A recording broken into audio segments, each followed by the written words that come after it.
The calendar in Canvas is a great tool to help you and your students stay organized. To find your calendar, you'll find it over here on the left navigation bar. Inside the calendar, you can view it as a week view, a month view, and agenda. The plus allows you to add a new event. Over here on the right, you'll see a list of calendars. These are the calendars for which you're subscribed. It's your personal calendar and a calendar for each course in which you're a teacher or a student of. If it's grayed out, it means it's not currently showing on your calendar. And if it's colored, it is. And you can toggle these on or off if you need to focus or reset your view to see what's going on in a specific class. You can also edit these to change the colors. To create an event, you have two options. You can click on the date of the event, or you can click the plus sign. They'll both create a pop-up box to create your event.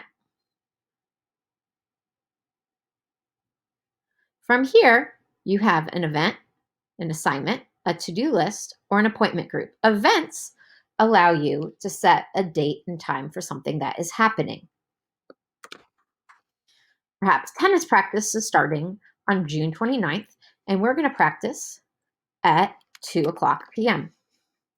And practice is going to end at 3:00 p.m.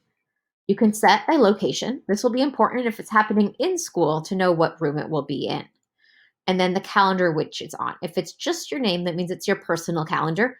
From the drop down, you can select if you want to go to one of your courses that you're in.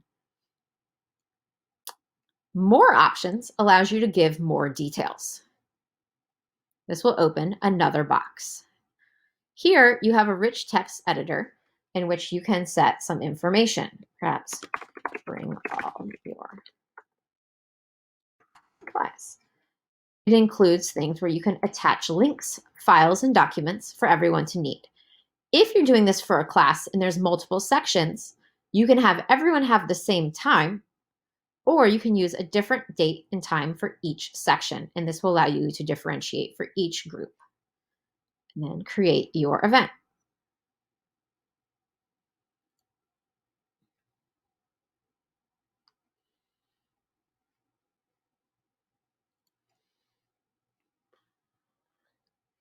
It's also important to note the calendar feed.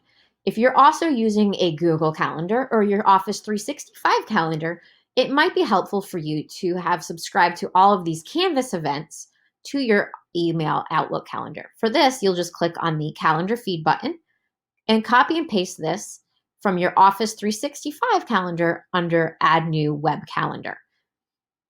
Things you can do to practice: create an event, practice creating an assignment, and then subscribe to your calendar feed so you can see all your Canvas events in your 365 calendar.